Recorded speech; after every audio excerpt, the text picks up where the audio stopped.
Ќе продолжиме со другите содржини кои што ни се предвидени за денеска. Споменавме на самиот почеток, нашата Елена од метео секторот работеше на една интересна сторија поврзана со модата, со оглед на тоа што и ние во оваа сезона неколку пати сме зборувале за тоа дека модната индустрија е еден од најголемите загадувачи во светот. Веројатно се повеќе во иднина ќе се зборува за одржливата мода или оние познати second hand продавници. Сте имале ли вие прилика, можност да купувате? Мислам дека јас и ти се сетивме и тоа во минатото многу почесто, апсолутно. Да, но факт е дека ни недостигаат тука во Македонија, да ги има многу повеќе, бидејќи во Европа, па и тука во соседните земји на самиот Балкан се многу, да речам, на повисоко ниво развиени и застапени. Така што еве во следните минути ќе зборуваме за тоа зошто е важна одржливата мода и зошто треба да ја дадеме втора шанса на облеката.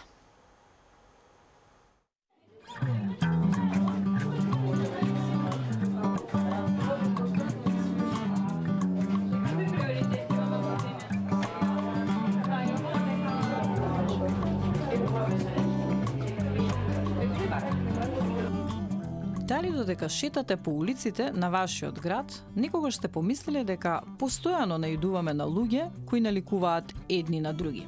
Сите облечени слично, најчесто во она што го наложува трендот. Дали сите стануваме робови на трендовите и колку често можеме да сретнеме некој што излегува од тој стереотип, па знае и умее да ја истакне сопствената автентичност? Колку луѓе познавате кои имаат сопствен впечатлив стил? Во време кога трендовите не траат повеќе од една сезона, кога автентичноста е само исклучок, кој ретко се среќава, најголем успех е да останеме доследни на сопствениот израз, на еден посебен и уникатен стил. Во оваа ера на масовно производство на облека, ера во која брзината ја победува суштината, како полека, но сигурно да се изгуби вистинската смисла на зборот стил. Се купуваат огромни количини облека, се полнат плакарите, се следат трендовите. Но дали е сето тоа воопшто потребно? Дали стилот се изградува одејќи хипнотизирачки по продавниците преполни со облека или со согледување на самите себе, нашите емоции, искуства, ставови?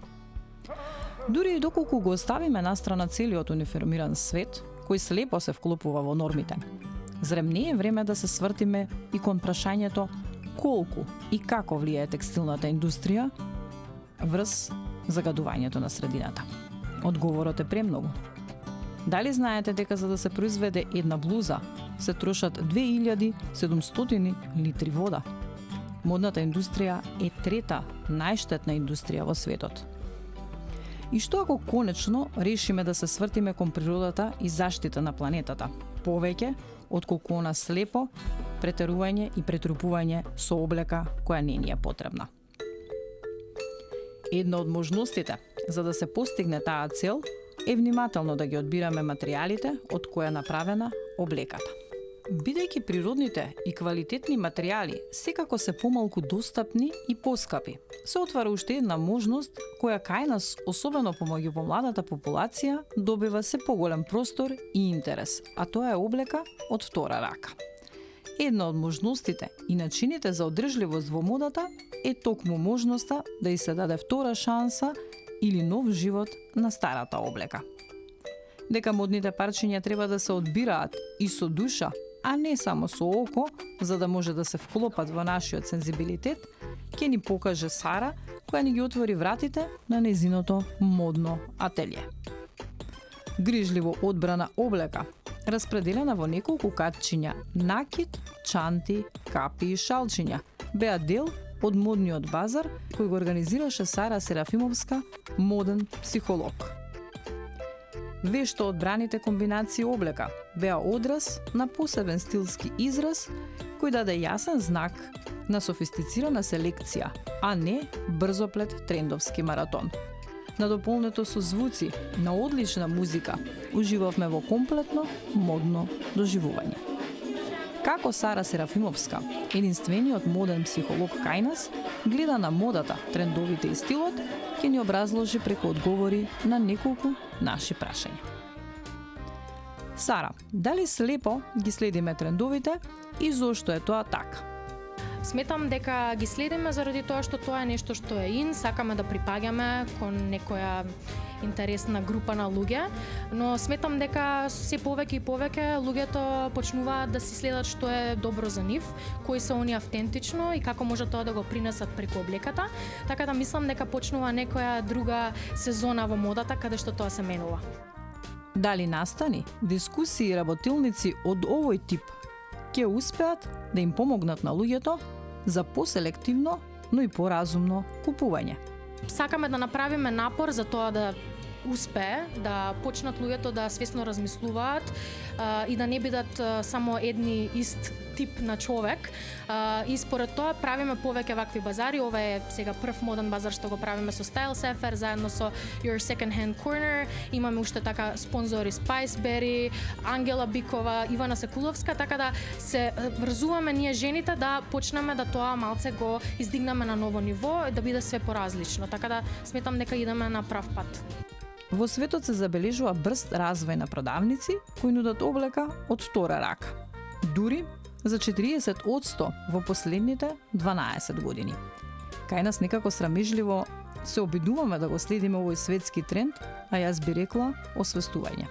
Кога разговаравме на почетокот за идејата на овој евент заедно со нашите коорганизатори Your Second Hand Corner, имаше дискусија каде што сакавме да овој евент специфично биде подигнат на малку поинакво ниво, односно да биде како поелегантна продавница, каде што луѓето ќе го имаат истото очекување како на пример да отидат во Зара, што на овој начин е дури поинтересно заради тоа што имаме други брендови кои што персонализираат парчиња и исто така Spiceberry како накид за пробување, така да мислам дека видливоста и искуството кој што ќе го имаат луѓето како доаѓаат, како купуваат, како ги гледаат парчињата е многу битно за повеќе и повеќе продавници да доаѓаат на овој тип. Заради тоа што second handот знае да биде да има многу стигма околу него и битно е исто така да ги најдете и правите спонзори за да можете евентот кога правите веќе ваков евент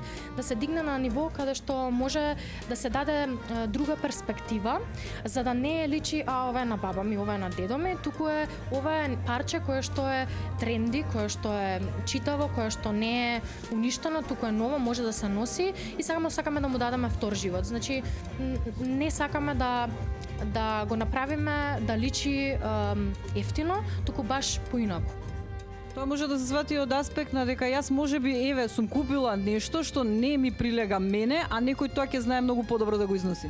Така и затоа и сум јас и тука како моден психолог да можам да дадам совет на кого што му стои, заради тоа што мислам дека тој тип на услуга е многу нешто што е барано, а не луѓето не сваќаат дека е потребно. Јас имам впечаток дека помладите луѓе многу повеќе имаат желба да излезат од комфорт зоната и од толпата. А какво е вашето искуство? Која возрастна група сака да има стилизирана облека? Па сметам дека публиката е многу разноврсна. Имаме клиенти кои што за персонализиран шопинг или персонализирани сесии се дури малце повозрасни, но кога станува збор за облека од втора рака, дефинитивно иднината е во младите генерации. Младата генерација знае тоа да го носи на многу посебен начин и тука се гледа и креативноста што оние имаат, така да секоја нова генерација прави се поинтересно и поинтересно да тоа изгледа. На модната недела можевме да забележиме една модна ревија која имаше исклучителна моќна порака. Тело без ограничување и борба против насилството на интернет. Борба за почит и различност. Токму модната креаторка Ангела Бикова ќе ни каже како таа и нејзиниот моден бренд гледаат на трансформацијата на облеката. Да, всушност таа е целата замисла околу мојот бренд, да се направи, целосно се базираме на нациклирање, односно апсайклинг на облека, кој што е веќе постоечка или постоечки текстил кој што не е толку посакуван веќе за користење и се обидуваме да го трансформираме во нешто ново, во некој нов стил, што ќе биде посакуван или трендовски и некој поразличен од претходниот што бил, од претходната форма. Главната цел е да прикажеме дека текстилот може да има многу долготраен живот, дека не се што можеби нас не ни е посакувано сега да го користиме веќе, дека треба да заврши во ѓубран, туку дека треба да се преработи, да му се даде нов живот. Колку е кај нас развиена свеста за одржливата мода и тоа дека онаа така наречена нова облека не е секогаш најдобриот избор. Првично, најновата облека не е секогаш најдобриот избор, поради тоа што брзите брендови најчесто користат синтетички материјали, вештачки кои што не се толку убави по состав, поради тоа треба да се стремиме колку можеме повеќе да се задржиме кон постарите парчиња облека. Винтич е многу добар пример за користење на многу поприродни, поубави материјали кои што се попријатни за нас, за нашата кожа и за нашето здравје. И поради тоа потребно е да гледаме колку можеме повеќе да ги реупотребиме и да ги вратиме во нашето секојдневие. Свеста е релативно висока во последниот период во нашата држава и околина и мислам дека тоа се стреми дека трифт продавниците и продавниците од втора рака стана и некој вид на тренд, што до негде е позитивно, освен за понекогаш оверконсумеризам што се случува. Но во секој случај пак многу е подобро да купуваме секонд хенд облека или пак да ја реупотребиме нашата веќе постоечка облека, отколку да купуваме од брзите брендови. Во време кога трендовите се менуваат со секоја сезона, најголема вредност не е да успееме да го следиме секој тренд, туку да останеме автентични. Автентичниот моден стил е огледало на она што го носиме, одвнатре, нашите емоции, искуство, ставови. Се наоѓаме во време на масовно производство на унифицирани естетики, па автентичноста не потсетува дека модата никако не смее да прерасне во униформа. Таа треба да остане јазик со кој сакаме да му се обратиме на светот. Вистинскиот стил не се купува, тој се гради.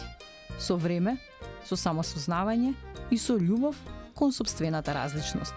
Токму во таа различност е и убавината.